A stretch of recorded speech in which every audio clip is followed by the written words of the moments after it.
Welcome to my series on things I had to unlearn about marriage as an Asian American woman. I always thought marriage was just about love, that you would get married and live happily ever after. No one ever told me about the unhealed trauma that you both will carry into the marriage. Let's talk about that as an Asian community because we don't talk about unhealed trauma. We don't talk about how it's a normal part of the human experience. Now, there was a time in our life where I truly thought my husband and I were invincible. And life got harder, like when we had kids and we were running on empty. That's when the real stuff started to come up.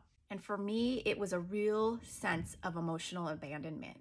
Now, I grew up in an Asian household, where my parents were amazing providers. They worked so hard, and I am forever grateful for that work. But emotional connection, that didn't exist in our house. We weren't allowed to talk about our emotions. I don't even think we knew what emotions were. Honestly, it's not because they didn't love my brothers and I. It's because they were too busy just trying to survive. And that sense of generational survival mode, that gets passed down to all of us. I learned early on not to acknowledge my emotions and just to push through it. But that is so unhealthy and it catches up with you. So here's the hard truth.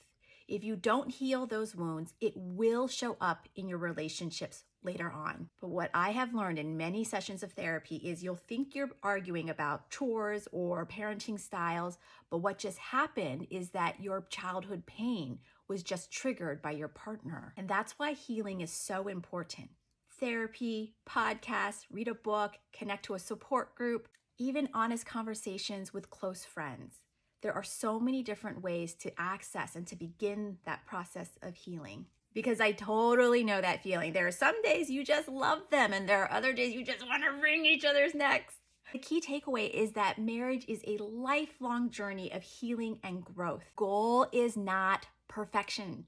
The goal is to become the most healed version, the best version of yourself, and to do so together is such a blessing. The power of the Asian community that heals from the pain and trauma of assimilation, of immigration, racism, and invisibility. That's the journey that I'm on, and I want to help you and support you if you are also on that journey. So follow along.